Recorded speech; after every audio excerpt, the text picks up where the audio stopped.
जी part 2 start हो गया। अच्छा जी, अब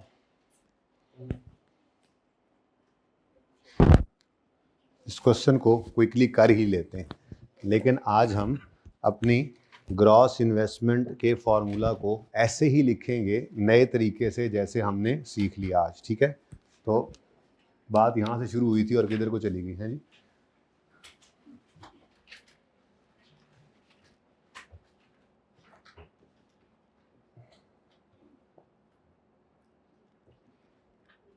ग्रॉस इन्वेस्टमेंट का फॉर्मूला होता है जी लीज पेमेंट्स प्लस यूजीआरवी। अब ये लाल अलग ही रहेगा, इसके बहुत से फायदे हैं। फायदा नंबर 1, जो टेस्ट्स आपको कह रहा था हम लगाया करेंगे लेसर के सवालों में, तो उन टेस्ट्स के लिए भी मुझे पीवी ऑफ एलपी चाहिए हुआ करेगी अलग। और अगर आप ग्रॉस इन्वेस्टमेंट से नेट इन्वेस्टमेंट डायरेक्ट निकाल लेते हैं तो पीवी ऑफ एलपी और नेट इन्वेस्टमेंट में फ़र्क है अगर यूजीआरवी सवाल में आ रही हो तो, इसलिए हमें एक तो इस काम के लिए ये अलग चाहिए हुआ करेगी। दूसरा, डीलर मैन्युफैक्चरर लेसर का सवाल जब हम कर रहे होंगे तो उसमें भी पीवी ऑफ यूजीआरवी की हमें जर्नल एंट्री करते हुए ज़रूरत पड़ेगी। तो एक काम ऐसा हम कर रहे हैं आज से ही कि ज़रूरत पड़े, ठीक है, आप जब टॉपिक एंड होगा ना तो मैं आपको ऑप्शन दे दूंगा कि आपको जजमेंट होने लग जाएगी ना कि सवाल में कब आप इसको अलग ही लेकर चलें कब नहीं, बट आई वुड सजेस्ट कि आप इसको अलग ही रखा करिएगा, कोई नहीं, फ़ायदा ही होना है। ठीक है, आपको ऐसा ऐसा पता लग जाएगा इसका। ठीक है, अब लीज पेमेंट के अंदर क्या क्या आता है जी? Down payment plus rentals plus GRV, समझ आती है बात? और प्लस यूजीआरवी कर देंगे तो ये हमारी क्या बन जाएगी? ग्रॉस इन्वेस्टमेंट मुकम्मल। ठीक है, तो लीज पेमेंट प्लस यूजीआरवी, याद हो रही है ये बात? ये टफ बात थी, शुक्र है याद होगी। अब डाउन पेमेंट कितनी है सवाल में? रेंटल्स हैं 7.8 के 4, जीआरवी कितनी है? 5, लेकिन इस सवाल में यूजीआरवी कितनी है? 0। पर तैयारी आज कर ली। प्लान में मेरे आज 2 सवाल थे, लेकिन आराम आराम से वो डिस्कशन की, बहुत इंपॉर्टेंट है क्योंकि अब हर सवाल में रोने से बेहतर है आज हमने 1 घंटा रो लिया। ठीक है ना, तो अब वो हो सकता है उस सवाल पे ना जा सकें। ठीक है, तो वो कल जब सवाल करेंगे तो उसमें यूजीआरवी भी होगी। मैं तो खैर चाह रहा हूँ अल्लाह करे ना ही आए वहाँ मौका, कल पे जाए वो सवाल, ताकि हाजमा दुरुस्त रहे। अब क्या आया जी आंसर? क्या आया? 39 पॉइंट। ठीक है जी, अब हमने नेट इन्वेस्टमेंट निकालनी है, तो नेट इन्वेस्टमेंट का फॉर्मूला क्या है जी, बता दें। नेट इन्वेस्टमेंट का फॉर्मूला होता है जी present value of lease payment plus present value of UGRV. ये भी अलग अलग रखने की आदत होनी चाहिए। ठीक है, तो present value of lease payments plus present value of UGRV. ठीक है, अब प्रेजेंट वैल्यू निकालनी है और उसके बाद फिर इंटरेस्ट मैंने कहा था आपने इस सवाल के अंदर निकाल लिया करना है, जो ग्रॉस इन्वेस्टमेंट और नेट इन्वेस्टमेंट के फर्क से निकलेगा। ठीक हो गया, लेकिन प्रेजेंट वैल्यू निकालने से पहले मैंने आपको आदत डाली हुई है वर्किंग 2 कर लिया करें, ताकि वो टाइम लाइन बनानी ना पड़े आपको। वैसे तो मैंने बनाई हुई है, शुरू में सवालों में दोनों काम कर देता हूँ, लेकिन पर्चे में क्यों टाइम ज़ाया करना, ये टाइम लाइन ही तो है। ठीक है, तो डेट इंस्टॉलमेंट, 1 मिनट इधर से, डेट क्लास में तवज्जो हटाने वाले आलात को बंद फरमा लें। डेट इंस्टॉलमेंट्स, प्रिंसिपल, इंटरेस्ट और बैलेंस। और स्टार्टिंग पॉइंट इसका मैंने क्या बताया था आपको? No PV of LP, net investment. अब फर्क समझ आया है? अगर सवाल में यूजीआरवी आ जाए तो मुझे पीवी ऑफ एलपी किसी और जगह टेस्ट्स में यूज करनी पड़ेगी, लेकिन लेसर के सवाल का एमोटाइजेशन स्केड्यूल नेट इन्वेस्टमेंट से स्टार्ट होगा। अभी तो फर्क है नहीं ना, यूजीआरवी 0 है, पर जब सवाल में आ जानी है तो यही मुसीबतें पड़नी है। फिर PV of UGRV dealer manufacturer lessor में भी मुझे अलग से चाहिए होगी, इसलिए मैं इसको अलग लेकर चलना पसंद करता होता हूं शुरू से ही, जब जरूरत नहीं भी है तब से ही, ताकि तब जब जरूरत पड़े तब ऑलरेडी आदत पड़ी हुई हो आपको। ठीक है, अब बताइए जी किस दिन लीज स्टार्ट हो रही है? 1 जुलाई 13 पर। पहली लाइन भर दें, खाली रखें, फिर 1 जुलाई 13 अगली लाइन डाउन पेमेंट। ठीक है, ये हमने बनाना सीखा हुआ है, लीज के पहले लेक्चर में सीखा था। अच्छा जी, उसके बाद ये एरियर में तो 30 जून 2014। How come 13? अच्छा मेरी वाली आदत कर रखा था, किसने कहा है? हाँ जी 7.8, जैसे मातक वैसे जातक, मेरे वर्गे ही होने हो तुसी जी। अब देखा किसने बोला है कि 14 लिखा हुआ है? ये 30 जून 2000। हाँ देखा ना, ये मैं जान के कर रहा हूं ना जी। नहीं, मुझसे गलती हो रही है। अब 30 जून 2017, लेकिन दो चीजें हैं। 30 जून 17 पे किराया आखिरी और जीआरवी, ठीक है ना? तो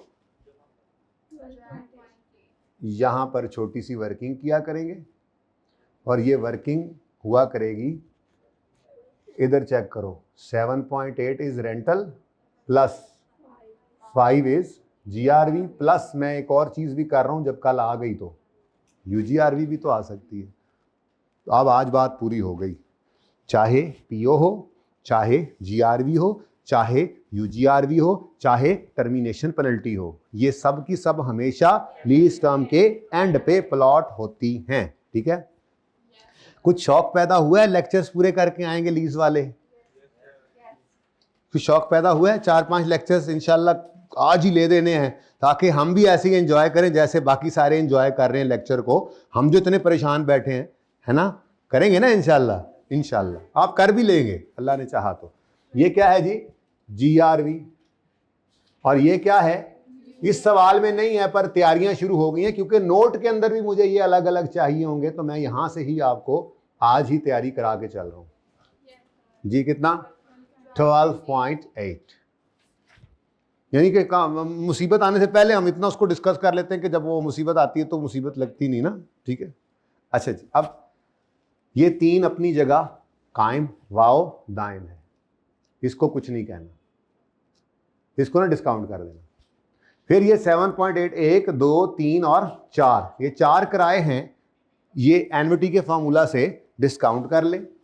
हमने डिस्काउंटिंग भी रिवाइज की थी पहले लेक्चर में, होए होए होए क्या दिन थे वो भी। 1 - 1.14 कितने किराए हैं? -4 आ गया। ठीक है जी, डिवाइडेड बाय 0.14 और फिर एक बच गया, अब वो 5। ये एंड वालों नजर आ रहा है ना, थोड़ा ज़रा ऐसे लाइन में रखने के लिए थोड़ा जी। 1.14 raise to power -4, simple discounting कर ली, ये भी आ गया। इधर से देख लो, कल भी किया था, ये 3 डिस्काउंट नहीं किया, ये 4 किराए, एनविटी का फॉर्मूला लगा लिया। एनविटी के फॉर्मूले की खास बात क्या है? सारे कैश फ्लोज को एक पीरियड पीछे, पहले कैश फ्लो से एक पीरियड पीछे लाके छोड़ता है। तो ये 7.8 भी इधर आ गए चारों, और ये 50 अकेला रह गया बेचारा, इसको सिंपल डिस्काउंट करके इधर ले आए। ठीक है, तो अच्छा, उसके बाद अगर यूजीआरवी होंदी तो इधर पीवी उसकी अलग निकल आंदी, ऐसे ही है। अब ये मैं चाह रहा था कि आप इसका टोटल अलग करें यहाँ पे और इसका टोटल अलग करें, ताकि जब कभी इन दोनों की अलग जरूरत पड़े हमारे पास ये अलग अलग हों। नो डाउट स्टार्टिंग पॉइंट तो आपके सवाल का क्या होना है? ये नेट इन्वेस्टमेंट। ठीक है, होपफुली मैं आपको जो समझाना चाह रहा था समझा गया हूँ। बताओ अब 69 प्लस 0। अब इस सवाल में इसकी कोई जरूरत नहीं थी, लेकिन तैयारी पकड़ ली अब हमने। जब यूजीआरवी आएगी तो ये दोनों अलग अलग हो जाएंगे। अच्छा, फिर पीवी ऑफ यूजीआरवी की अलग जरूरत नहीं फिलहाल हमें रहनी, इसकी अलग रहनी है।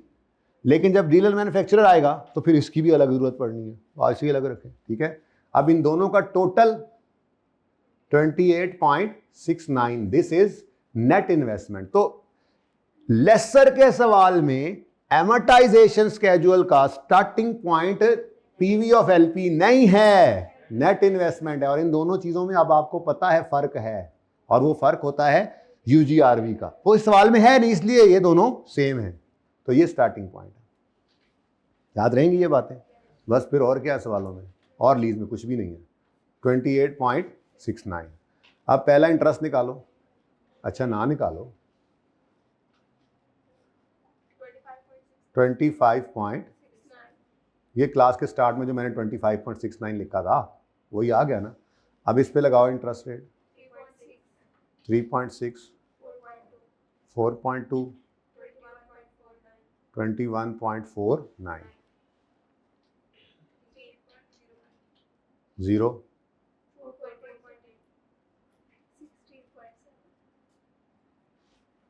फिर पूरा कर ही देते हैं। वैसे तो जरूरत कोई नहीं पूरा करने के, वह कर ही दें।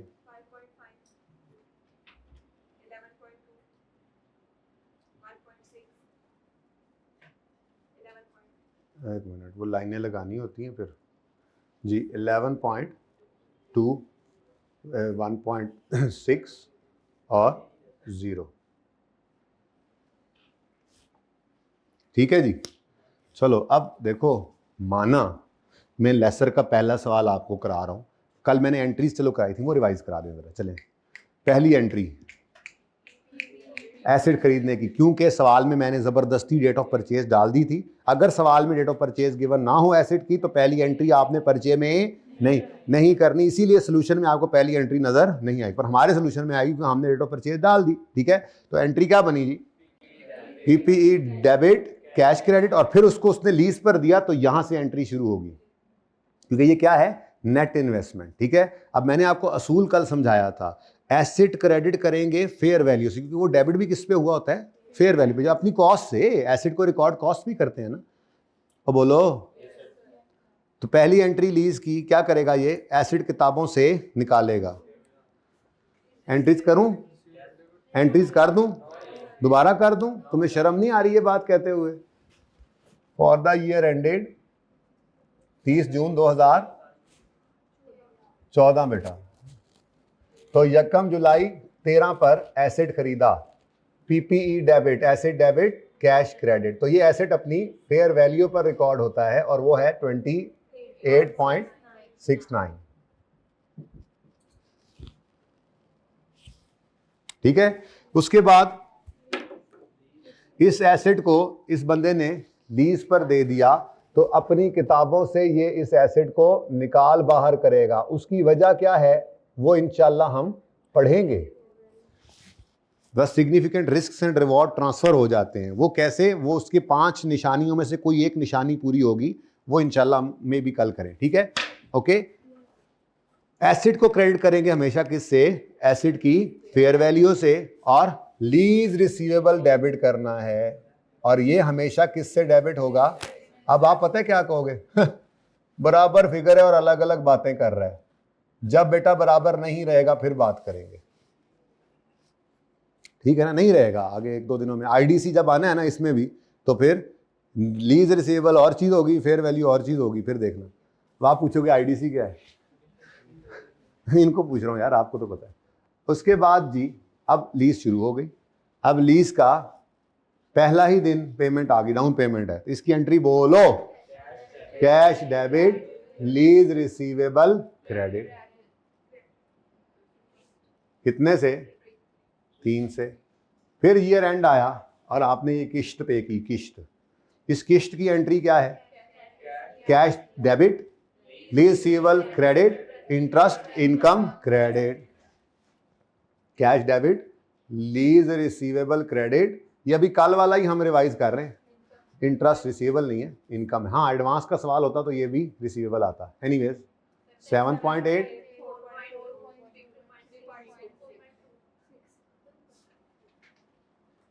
अच्छा जी, ले जी। और फिर डेप्रीसिएशन करेंगे? नहीं करेंगे, एसेट है ही नहीं किताबों में। तुम बातें कर लो, तुम्हें ज़्यादा समझ आ गई, तुम बातें कर लो जी। एसेट किताबों से निकाल दिया तो फिर काहे की डेप्रीसिएशन? यही एंट्रीज हैं। अगला साल आएगा 2015 वाला, 30 जून 15, तो एसेट खरीदने की एंट्री, फिर लीज पे देने की एंट्री, डाउन पेमेंट की एंट्री, सिर्फ एक ही एंट्री पड़ेगी और वो एंट्री क्या है जी? Cash debit, lease receivable credit, interest income credit. 7.8, 4.8, ठीक है जी। तो ये एंट्रीज मैंने कल करवा दी थी। यार को मजा नहीं आया, मार्कर्स का खत्म हो गए, मिटा दूं? ये आपको चाहिए था, कहते करें ही ना ये एंट्रीज। चलें, अब मैं ये कहने लगा था उस वक्त कि चलें, मैंने आपको लीज का पहला सवाल लेसर के पॉइंट ऑफ व्यू से कराया है, तो फिर भी मेरी ये ख्वाहिश है, हसरत है कि एक्सट्रैक्ट्स मुझे आप पहले बना दें 2 साल के, 2014 एंड 15, और पीएनएल बनाना है, बैलेंस शीट बनानी है, और आपके पास सिर्फ 2 मिनट है, और ये बहुत हैं। मैंने एंट्रीज छुपा दी हैं, आपने कहीं की भी हुई हैं तो उनको छुपा दें, एंट्रीज नहीं देखनी एक्सट्रैक्ट्स करते हुए, वरना ऐसे हो जाएगा काम।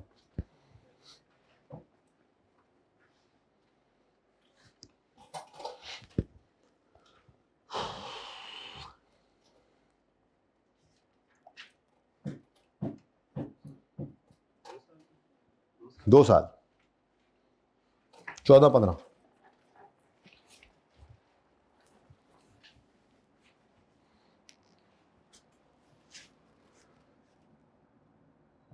पास पेपर 5 है ना जी, पेज नंबर भी बता दो। 1, अच्छा, नाम क्या है इसका?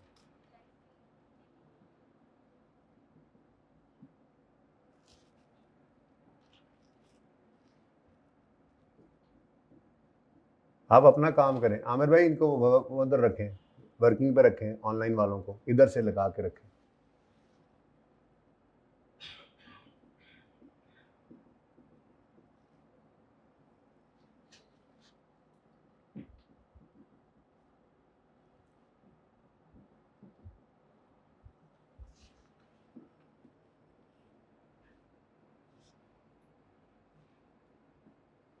हो गए 2 मिनट?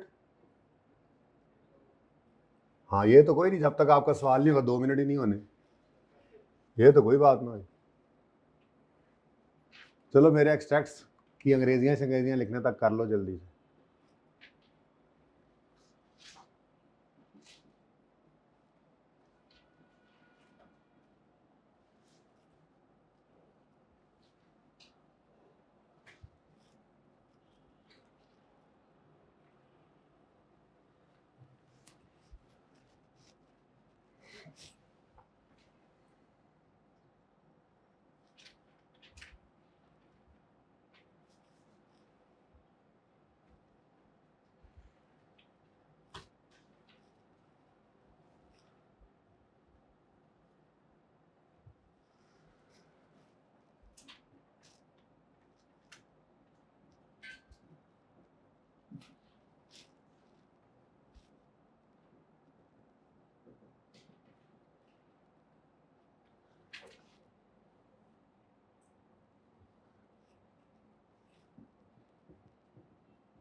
अच्छा, नोट तो आपको समझ नहीं आ रही कि क्या करना है जी? नोट सिर्फ 14 का बना लें, ठीक है? 14 का ही बना लेंगे, मैक्सिमम वही यहीं से बन जाएगा, ठीक है? चलो पहले ज़रा एक्सट्रैक्ट्स बनाते हैं। अब लेसी का सवाल जब कर रहे थे, नॉर्मल लीज थी, तो पीएनएल में क्या आया था? राइट ऑफ यूज़ की डेप्रीसिएशन और लीज लायबिलिटी पर इंटरेस्ट एक्सपेंस। तो जाहिर है जब लेसर का सवाल आएगा तो पीपीई की डेप्रीसिएशन आ जाएगी। क्या नहीं आएगी? तो सर फनकारियाँ ना लगाया करें, हमें पता नहीं आएगा, है ना? ये कह रहे हो ना दिल में। डेप्रीसिएशन, लेसर का सवाल हो, ये वाली लीज हो, ये वाली लीज का नाम भी बताता हूँ, तो पीएनएल के अंदर डेप्रीसिएशन नहीं आएगी, बस इंटरेस्ट एक्सपेंस आएगा। ओके, तो बस आपको तो खुद ही आता है काम, ठीक है? तो लेसर का सवाल होगा तो पीएनएल में, इस वाली लीज में, तो पीएनएल में क्या आएगा? इंटरेस्ट इनकम, ठीक है? तो इंटरेस्ट इनकम या एक्सपेंस निकालने के लिए हमारी अप्रोच क्या है? Finger thumb approach. क्या है जी? नए नए स्टैंडर्ड हमारे हैं। Finger thumb approach. तो फिंगर थंब अप्रोच ने हमें बताया 1 जुलाई 13 से 30 जून 14 हमारा रेलेवेंट ईयर है, इसका इंटरेस्ट पड़ा हुआ है, एरियर वाला सवाल है 30 जून 14 के सामने, तो ये 3.6 हमारा इंटरेस्ट है। लेसर का ये इंटरेस्ट एक्सपेंस होता था, लेसी के लिए यही इंटरेस्ट इनकम, ठीक है, सॉरी लेसी के लिए यही इंटरेस्ट एक्सपेंस होता था, तो लेसर के लिए यही इंटरेस्ट इनकम बन जाएगी। तो इंटरेस्ट इनकम 3.6, ठीक है। अच्छा, लेसी का सवाल होता था तो बैलेंस शीट में आता था right of use book value पे और lease liability current non current में तोड़ के। तो लेसर के सवाल के अंदर राइट ऑफ यूज आएगा नहीं, पीपीई आएगा नहीं, फिर क्या आएगा, लेकिन लीज रिसीवेबल का भी फिर वही मसला है, करंट नॉन करंट की बाइफरकेशन। तो उल्टा सवाल मुझे लगता है आसान हो गया, यानी बैलेंस शीट पीएनएल की हद तक सवाल आसान हो गया है, नोट में थोड़ा सा इजाफा होना है आज, ठीक है। अच्छा, अब लेसर के लिए लीज रिसीवेबल निकालना हो तब भी आपकी वही लाइन है जो आपको, यानी बैलेंस शीट में जैसे लीज लायबिलिटी जो है वो लिखने के लिए आप अपने साल की आखिरी पेमेंट के नीचे लाइन लगाते थे, आप लोगों को क्या पता है जी, तो वैसे ही अब लीज रिसीवेबल को करंट नॉन करंट में तोड़ने के लिए भी आप अपने साल की आखिरी पेमेंट के नीचे लाइन लगाएंगे। करेंगे ना इंशाल्लाह लेक्चर, अब पूरे थोड़ा फजाइल सामने आ रहे हैं ना अब। अच्छा जी, अब हमारा साल है 30 जून 14 पे एंड हो रहा, तो 30 जून 14 पर खड़े होकर जो आखिरी पेमेंट नज़र आ रही है उसके नीचे क्या कर दें, लैंड लगा दें। अब इस लैंड का कमाल है कि इससे ऊपर सब पेड है, नीचे सब पेएबल, और अगर आप लेसर के पॉइंट ऑफ व्यू से बात कर रहे हैं तो ऊपर सब रिसीव्ड है, नीचे सब रिसीवेबल, यानी सेम टू सेम ही काम चल रहा है, ऐसे ही है।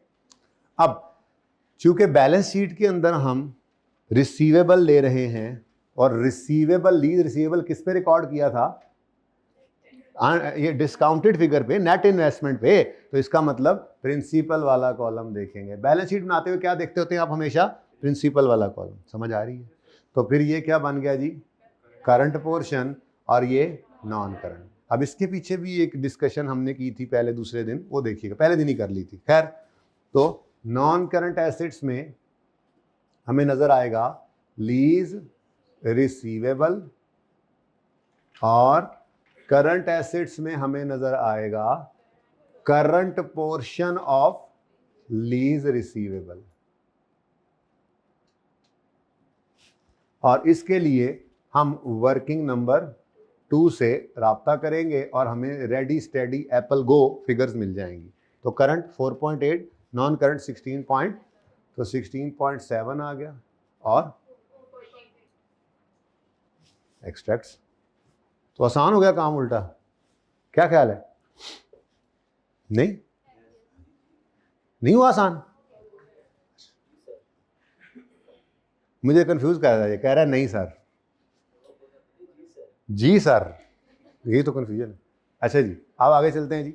15 वाला साल आया तो इंटरेस्ट इनकम, अब ये रिवीजन है, लेसर का सवाल है तो पीएनएल में इंटरेस्ट इनकम जाएगी और बैलेंस शीट में लीज रिसीवेबल, ठीक है, करंट नॉन करंट में तोड़ के। अच्छा, और अगर यहाँ पे एडवांस का सवाल आ गया तो फिर इंटरेस्ट रिसीवेबल आ जाएगा, या ईयर एंड बदल गया तब भी, तो वो जैसे लेस है, यानी कि सेम टू सेम ही काम चल रहा है, यानी काम कुछ नया हुआ ही नहीं हमारा, इसीलिए ये साथ करवा रहा हूँ लीज ये वाली। अब फिंगर थंब अप्रोच ने यहाँ से हमें ढूंढ कर दिया इंटरेस्ट। 30 जून 14 से आगे शुरू होता है हमारा साल 1 जुलाई 14, 1 जुलाई 14 से 30 जून 15 तक का साल। नहीं समझ आई ये बात? नहीं बेटा जी,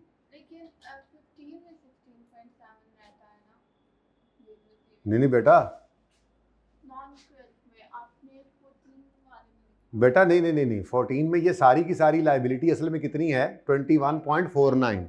ये 21.49 को हमने सिर्फ ब्रेक करके लिखा हुआ है, ये लायबिलिटी एज ऑन 30 जून 14 हमारी रिसीव। आप नहीं सवाल कर सकते वैसे जब तक आप लोग लेक्चर ना पूरे करें, लेकिन चलें रेलेवेंट सी बात आ गई थी। ये बेसिकली आप लोगों का रिसीवेबल है एज ऑन 30 जून 14 21/49, इसी को आपने ब्रेक करके शो किया है करंट में और नॉन करंट में, ठीक है। उसका तरीका ये क्या निकाला है, ये इंशाल्लाह फिर जब आप लेक्चर लेंगे ना, पहला ही लेक्चर लीज का, तो आपको समझ आ जाएगी, ठीक है। मैं क्यों बताऊं, वरना आप लोग कहोगे पहले लेक्चर की समझ आ गई हमें, ऐसे नहीं होता।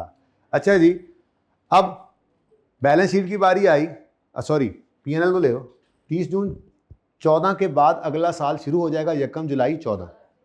1 जुलाई 14 होता है ना अगला दिन, तो 1 जुलाई 14 से 30 जून 15 ये हमारा साल है। इसका इंटरेस्ट, क्योंकि एरियर का सवाल है, एनुअल एरियर का सवाल, तो आपके साल का इंटरेस्ट, आपके साल की आखिरी पेमेंट वही है, ठीक है। तो उसकी डेट पर ही नजर आ रहा है 3.0 आपकी इंटरेस्ट इनकम क्या आ गई इस साल की, 3 रुपए। फिर अपने साल की आखिरी पेमेंट के नीचे क्या कर दें, अब अगली लाइन लगी रहने दें, आप तो नहीं ना मिटा सकते, मैं तो मिटा सकता था। खैर चलें, तो ये जनाब ये क्या आ गया करंट, और ये क्या आ गया नॉन करंट। तो 5.5 करंट पोर्शन और 11 पॉइंट ये क्या आ गया, अच्छा जी जीरो, फिर इधर जीरो लिखो, ये क्या बात हुई। अच्छा जी, अब देखें जी ये टोटल कितना बन रहा है, देखें ज़रा ये टोटल वैसे बताएं कितना बन रहा है, ये टोटल कितना बन रहा है।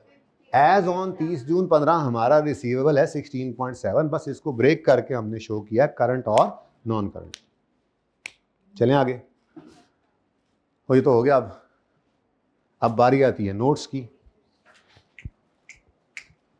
आपके ख्याल में लेसर का सवाल होगा, लीज का लेसर का सवाल होगा, तो कितने नोट बनने चाहिए? 2, एक पीपीई का, ओ नहीं, एक राइट ऑफ यूज का, ओ नहीं, एक ही लीज का नोट, एक ही लीज का नोट। तो फर्क समझ आया? लेसी का सवाल नॉर्मल लीज, तो नोट कितने बनते थे? 2, केड़े केड़े, राइट ऑफ यूज और लीज। और अगर लेसर का सवाल होगा और ये वाली लीज होगी जिसका अभी नाम लिखने लगा हूं, तो फिर सिर्फ एक ही नोट बनेगा लीज का, ठीक है। तो इसको मैं कह देता हूं नोट नंबर 3, क्योंकि इस चैप्टर में अभी हम 2 नोट सीख चुके हैं। राइट ऑफ यूज नंबर 1 सीखा था, लीज नंबर 2 सीखा था, और नंबर 3 इसका नाम देखें, कितना खूबसूरत नाम है इसका, फाइनेंस लीज। क्या नाम है जी इसका? Finance lease. दूसरी का नाम होता है ऑपरेटिंग लीज। अब इनमें फ़र्क इंशाल्लाह में भी कल हम वहाँ तक पहुँच जाएं या शायद ना जाएं कल, अभी फाइनेंस लीज को पक्का करेंगे, कल का दिन भी शायद इसी पे लग जाए, तो फिर दूसरी लीज की तरफ जाएंगे। तो इसका नाम क्या है जी? Finance lease. 3.1 क्या होगा आपके ख्याल में? अंग्रेजी, the company has entered into a lease agreement as a lessor. आगे लिखें आप, into a lease agreement as a lessor, full stop बाद आगे लिखें लीज इंस्टॉलमेंट्स आर।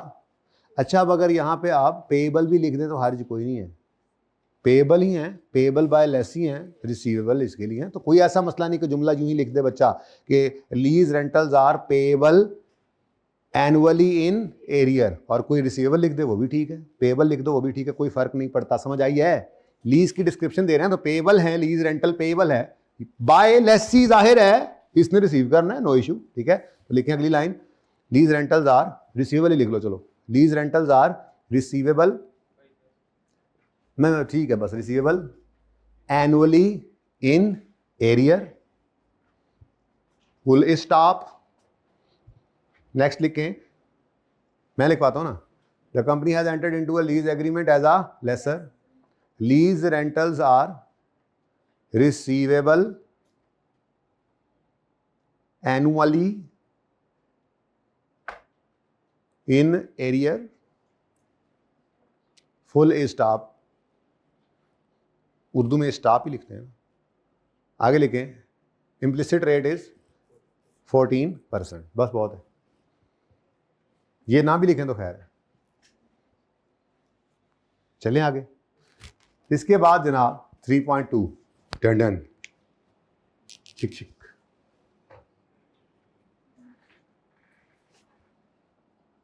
चेक करना,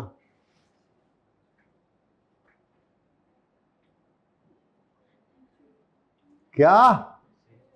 वाह वाह, सुभान अल्लाह। मैच्योरिटी एनालिसिस, कॉन्ट्रेक्चुअल अनडिस्काउंटेड, इसीलिए मैंने पहले दिन ही कैश फ्लोज लिखा दिया था। वो कैश फ्लोज उसका आउटफ्लो था, इसका इनफ्लो है। काम बन गया, ठीक है। आपको क्या पता जी। तो अब मैं सिर्फ फिलहाल 30 जून 2014 का नोट बना रहा हूं, बस काफी है।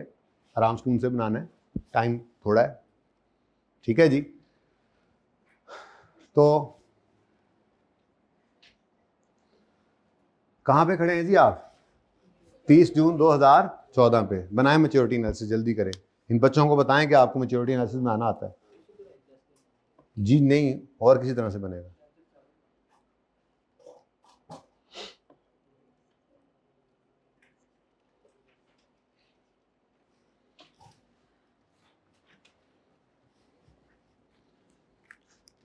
ये आप लोग खड़े हैं 30 जून 2000 ऐसे करके 14 पे आपने पांव रखा हुआ। यहां पे खड़े होकर 30 जून 14 पे खड़े होके लेस देन 1 यानी 1 साल के अंदर अंदर, लेकिन important thing is these are contractual undiscounted cash flows. ओह, मैं क्यों बोल रहा हूं, पूरा करें सच्ची, सॉरी।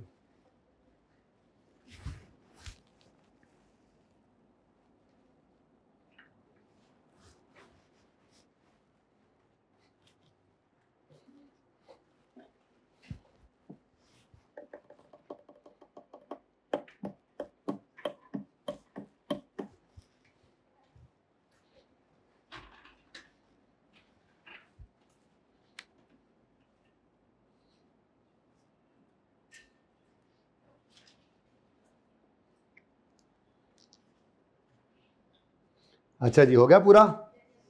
ले जी, 30 जून 2014 पे खड़े होकर लेस देन 1 ईयर, लेकिन कॉलम कौन सा देख रहे होंगे हम, क्योंकि हमने अनडिस्काउंटेड कैश फ्लोज लेने हैं, ठीक है। तो 30 जून 14 पे खड़े होकर 1 साल के अंदर अंदर क्या है जी कैश फ्लो, 7.8।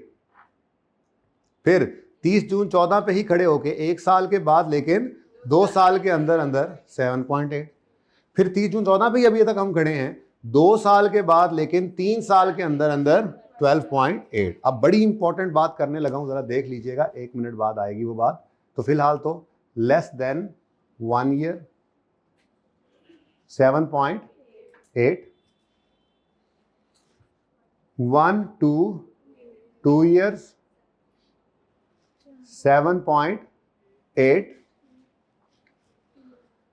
2 to 3 years, देखिएगा 7.8 प्लस 5, ये क्या है, जीआरवी। अच्छा, अगर सवाल में यूजीआरवी होता तो वो भी यहां पे प्लस कर देते हैं ना। No, very good, very good जिन्होंने जवाब दिया, क्योंकि ये टोटल लीज रिसीवेबल मैं निकालूंगा। यहां पे मैंने टोटल लीज रिसीवेबल निकालना है, तो ध्यान रखना है एमोटाइजेशन स्केड्यूल में तो दोनों आ जाएंगे। अब ये कल होगा सवाल में, कल मैं एक सवाल कराऊंगा जिसमें जीआरवी भी होगा, यूजीआरवी भी होगा, इधर तो दोनों आ जाएंगे, लेकिन नोट में ध्यान रखना पड़ेगा। आना उसमें भी है, अभी ले आता हूं, पर अलग से, क्योंकि इस टोटल का नाम हम रखते होते हैं टोटल लीज रिसीवेबल। तो लीज की मद में ये यूजीआरवी नहीं आती है, ये तो बाजार से फिर एसेट बेच के बकाया पैसे मिलते हैं। चन माई समझ आ रही है। तो फिर यहां पर क्या आ गया जी, 12.8 और टोटल क्या बना 28.4, और इसको मैंने कहा जी ये है टोटल लीज रिसीवेबल। आज से पहले इसका नाम लिखा ही नहीं था, जरूरत नहीं पड़ी थी, आज जरूरत पड़ी है तो इसका नाम लिख दिया है। वहां पर आप लिख सकते थे total lease payments, total lease payable, कुछ ऐसा लिख सकते थे आप, ठीक है। अब यहां तक कोई फर्क नहीं पड़ा, सिर्फ नामों का ही फर्क पड़ा है। अब नई चीज आप सीखने जा रहे हैं, लेसर के नोट के अंदर आपने एक रेकंसिलिएशन बनाकर दिया करनी है, ठीक है। तो 3.3, लो जी नई चीज आ गई, लो जी बच्चों, नए आने वाले बच्चों, आपके लिए भी ये नई चीज है और ये चीज बाकियों के लिए भी नई चीज है और बहुत इंपॉर्टेंट है और टेक्निकल भी है थोड़ी सी। रेकंसिलिएशन में हमने ग्रॉस इन्वेस्टमेंट और नेट इन्वेस्टमेंट को रेकंसाइल करना है। किसको जी? ग्रॉस इन्वेस्टमेंट और नेट इन्वेस्टमेंट को रेकंसाइल करना है। पहले ग्रॉस इन्वेस्टमेंट पे पहुंचे तो सही। अभी तक मैं टोटल लीज रिसीवेबल पे पहुंचा हूं। अगर मैं ग्रॉस इन्वेस्टमेंट पे जाना चाहूं तो क्या कर दूं? यूजीआरवी ऐड कर दें, यूजीआरवी ऐड कर दें। तो रेकंसिलिएशन की सबसे पहली चीज हुआ करेगी टोटल लीज रिसीवेबल। अब ये कहां से हमें मिला करेगी? टणक यहां से 28.4। ठीक है। ऐड, बोलो बोलो बोलो बोलो, ऐड अनगारंटीड रेजिडुअल वैल्यू इस सवाल में है नहीं, कल आएगी। तो यहां से हम पहुंच जाएंगे ग्रॉस इन्वेस्टमेंट। है ना टेक्निकल काम हो गया जरा, है ना? जरा भी टेक्निकल नहीं है, शौकिया ना मारो ज्यादा। बार बार जाके बताएंगे हमने लेसर का नोट बनाना सीखा है जूनियर्स को। होए होए होए, तुम लीज में आओ, तुम्हें लगे पता। जब वो आएंगे तो कहेंगे क्या क्या था, ऐसे ही डराते थे सीनियर्स। लेकिन तुम डरो। हाँ जी, ग्रॉस इन्वेस्टमेंट और नेट इन्वेस्टमेंट में फर्क किस चीज का होता है? इंटरेस्ट का। इधर देखो, gross investment 39 point, net investment 28 point. तो इनका डिफरेंस ये क्या है? इंटरेस्ट। ठीक है जी। तो इंटरेस्ट 10.51। अच्छा, अब ये किस दिन की प्रेजेंट वैल्यू है? यकम जुलाई 13 की, साल के पहले दिन की। तो ग्रॉस इन्वेस्टमेंट में से ये माइनस करके जो इंटरेस्ट आया है इसके बारे में मुझे बताओ, यकम जुलाई 13 को क्या ये सारा कमा लिया है? ये कितना कमा लिया है? ये जरा भी नहीं कमाया है। ये सारे का सारा क्या है? अनअर्न्ड। ये सारे का सारा क्या है? अनअर्न्ड। लेकिन इतना पता लग गया हमें कि इसमें और इसमें डिफरेंस किसका है? इंटरेस्ट का। यानी अगर मैं यकम जुलाई 13 पे खड़े होकर रेकंसिलिएशन बनाऊं तो मेरी रेकंसिलिएशन क्या होगी? मैं कहूंगा जी ग्रॉस इन्वेस्टमेंट 39.2 है ना, 2, इसमें से लेस कर दो अनअर्न्ड फाइनेंस इनकम। क्या लिखा है मैंने? अनअर्न्ड, मेरा अपना लफ्ज है ना, ठीक है। अनअर्न्ड फाइनेंस इनकम, वो इनकम, फाइनेंस इनकम, वो इंटरेस्ट जो अभी कमाया नहीं है। तो यकम जुलाई 13 पे खड़े होकर तो 10.5 का इंटरेस्ट नहीं कमाया। तो इसका मतलब नेट इन्वेस्टमेंट फिर कितनी है? 20 पॉइंट। ओके, पता नहीं ये कैसे हुआ। अच्छा, ये 5-1 है। ओके, लो जी, थोड़ा सा उधर कर लो, इसमें गुस्सा है, मिटाना है नहीं जी। जरा फिर बताओ, ये मैं रेकंसिलिएशन बना रहा हूं। ऐसे हालांकि बनी कभी नहीं है, आज तक कभी नहीं बनाई थी मैंने, पहली बार बना रहा हूं जिंदगी में। यकम जुलाई 13 पे खड़े होकर मैं रेकंसिलिएशन बना रहा हूं। इस दिन खड़े होकर ग्रॉस इन्वेस्टमेंट और नेट इन्वेस्टमेंट को रेकंसाइल कर रहे हैं। तो इन दोनों में डिफरेंस किस चीज का है? इस दिन तक जितना इंटरेस्ट अनअर्न्ड है। तो बताओ जी क्या है ग्रॉस इन्वेस्टमेंट? अच्छा, कितना इंटरेस्ट इस दिन अनअर्न्ड है? वो कर दो इसमें से माइनस, तो बाकी क्या बचा? तो ये क्या आ गया? हम कहेंगे लो जी ये है रेकंसिलिएशन। ठीक है। अब यही रेकंसिलिएशन हमने बनाकर देनी है, क्योंकि हम नोट किस दिन का बना रहे हैं मेरे बच्चों? बोलो, 30 जून 2000। तो फिर हमें ये रेकंसिलिएशन भी बनाकर देनी है 30 जून 2000। ग्रॉस इन्वेस्टमेंट पे आ गए हैं। इधर देखो, बड़े ध्यान से देखना, हम खड़े किस साल के एंड पर हैं? 30 जून 2000। तो ये लाइन से ऊपर अगर अब आप इंटरेस्ट का कॉलम भी आपके लिए रेलेवेंट हो गया आज नोट में। इंटरेस्ट का कॉलम आपको क्या बता रहा है? लैंड के ऊपर क्या है? अर्न्ड। तभी तो देखो मैंने ऐसे ही एक्सट्रैक्ट्स में पीएनएल आपको 2 साल का बनाकर प्रैक्टिस क्या करवाई थी, ये 14 वाले साल के अंदर 3.6 की इंटरेस्ट इनकम आपको नजर आ रही है पीएनएल के अंदर, बोलो। तो पीएनएल में क्या अर्नड इनकम ही जाती है ना, जो कमा लिया है, कमा लिया कदर वाला नहीं, जो कमा लिया है, जो इंटरेस्ट कमा लिया है वो आपका पीएनएल में जाता है, ऐसा ही है।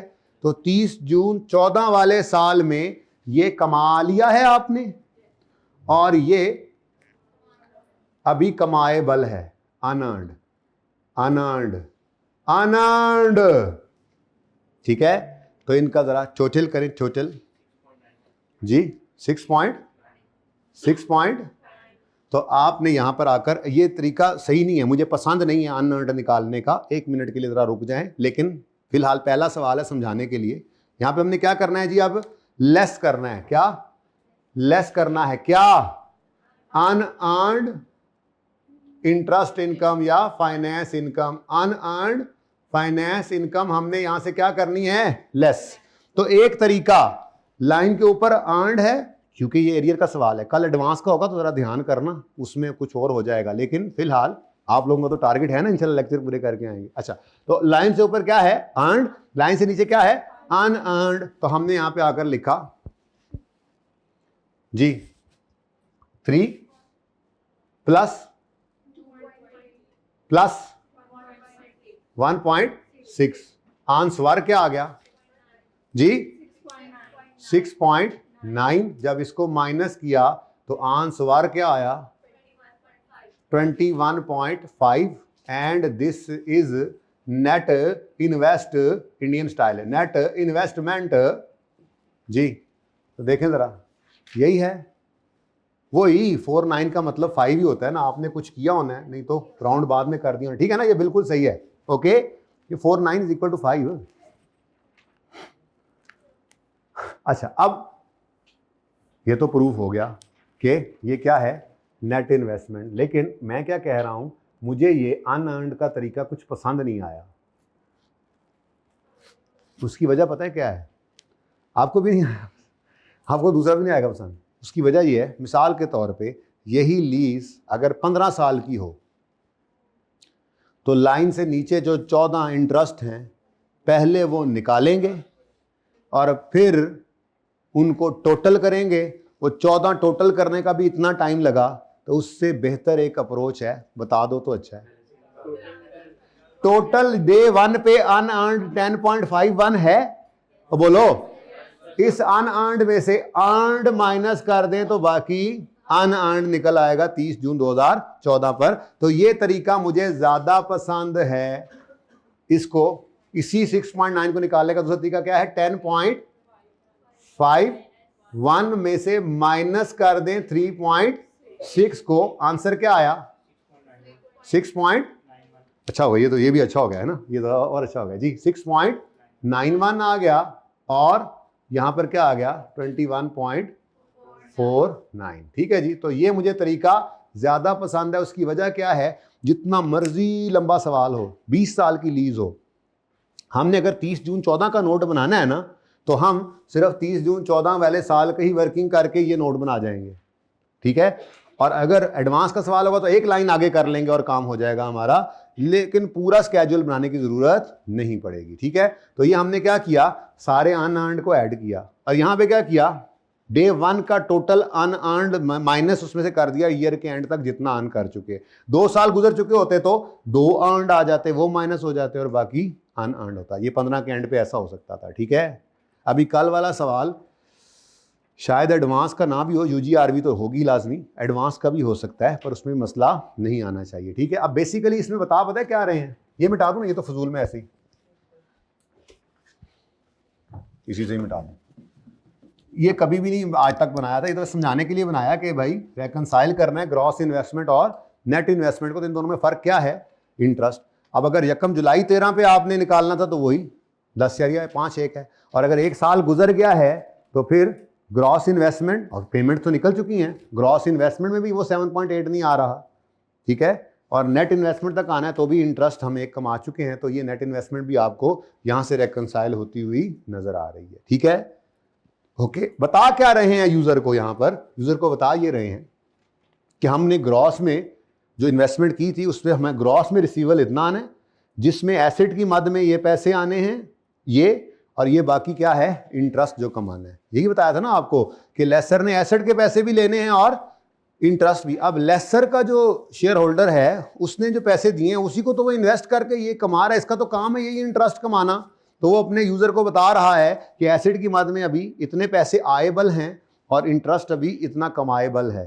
ठीक है, तो ये उसने रेकंसिलिएशन दे दी। ठीक है, तो अगर लेसर का सवाल होगा और फाइनेंस लीज है वो कब होती है, दूसरी कब होती है, ये परसों करेंगे मेरे ख्याल में, कल तो नहीं करेंगे, कल इसको पक्का करना है, कल यूजीआरबी समेत इसी नोट को बनाना है, कल थोड़ी सी इसकी प्रैक्टिस और करनी है। ठीक है, बहरहाल अगर लेसर का सवाल हो, फाइनेंस लीज हो, तो पीएनएल में क्या आएगा, इंटरेस्ट इनकम बस, और बैलेंस शीट में क्या आएगा, lease receivable, current non current में तोड़कर।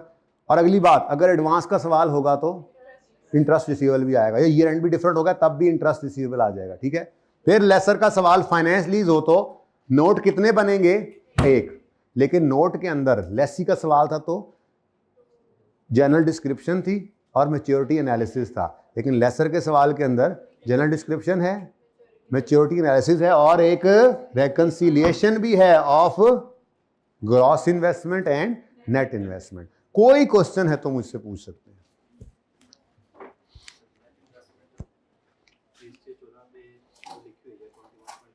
हाँ नहीं ना, यही एडवांस वाले सवाल में कहाँ लिखी होगी, ये निकलनी कोई नहीं है, पता नहीं क्या होगा। जैसे कह रहा हूँ वैसे कर लो, मेहरबानी तुम्हारी। समझ आ गया ना, अभी शौकिया ना मारो मतलब मैंने टेस्टेड ट्राइड कई सालों का तजर्बा आपको सामने शेयर किया है, आप वो ले लो तो बेहतर है। अभी तो आपको लेसर की दूसरी तरह की लीज में ना एक तरीके से लीज कराई जाएगी, वो तरीका आज से 10 साल पहले नहीं बच्चों को हम कराते थे, फिर करते करते इवॉल्व करते करते उस पर आए हैं, जिसको पहले दिन बच्चों को तकलीफ होती है थोड़ी सी, दूसरे दिन तीसरे दिन से फिर वो ऐसे सवाल कर लेते हैं कि जैसा मर्जी सवाल आता रहे। तो थोड़ा सा तजर्बे से फ़ायदा उठा लो, कल तुम्हें लग जाएगा पता। यार वैसे पता नहीं मुझे क्यों लग रहा है कि आप अगला सवाल कर सकते हैं, चेक ना करें। GLL has leased a machinery to Honeyberry limited on यकम July 17, non cancellable lease period 3.5 साल, each semi annual lease instalment is 48 million जो कि एरियर में है, lease contain an option to extend lease by 1.5 साल, each semi annual instalment in extended receivable in arrear, it is certain that actual viz exercise implicit rate useful life UGRV अभी ना करें, कल कर लीजिएगा। नहीं इसमें IDC भी है। अच्छा उसके बाद वैसे तो सवाल कर सकते हैं आप आज को, लेकिन फिलहाल आप छोटे सवालों पे आए। ठीक है, प्रैक्टिस क्वेश्चन हमने कोई 7 को कर लिए थे, याद है, वो थोड़ी सी प्रैक्टिस करेंगे आज। आप ये सवाल दोबारा करेंगे और थोड़ा सा, ताकि ये लेसर पक्का हो जाए। अब मैं चाह रहा हूँ लेसर पक्का हो, क्योंकि अब लेसर में भी चीज़ें आनी है, लेसर में IDC भी आना है, लेसर के अंदर ये वो दोनों सवाल इकट्ठे भी आने, UGRV तो मैंने पढ़ा दिया है। फिर उसके बाद लेसर पक्का होगा तो लेसर की दूसरी तरह की लीज भी आनी है, तो लीज में बड़े रोले हैं। अभी तो शुरू में थे, शुक्र है आप लोग आ गए लेट आने वालों। मैं जा रहा हूँ प्रैक्टिस क्वेश्चंस पे, क्लास से नहीं, जाओ तुम निकल जाओ। किसके मिनट, चलो निकलो बाहर क्लास से। तुम्हें किसने कहा 1:30 बजे तक मेरी क्लास है? हाँ जी, वो मतलब मैं छोड़ देता तो पहले रोज आप लोगों को टाइम बेशक 1 बजे तक लिखा हुआ उसके ऊपर, लेकिन इससे आगे क्लास होती कोई नहीं है ना, 1:30 बजे तक तो नमाज ही है, तो कभी कभी आगे हो ही जाता है 5-10 मिनट नहीं, कभी कभी हो जाता है ऊपर, कभी कभार ही क्लास ऊपर जाती है। मैंने आज तक जल्दी नहीं छोड़ा, सही बता रहा हूँ, 1:05-10 भी छोड़ता हूँ मैं, ठीक है ना। तो इसलिए भाई 1:15 से पहले कोई बच्चा अगर बोला ना आज के बाद तो भेज देंगे उसको।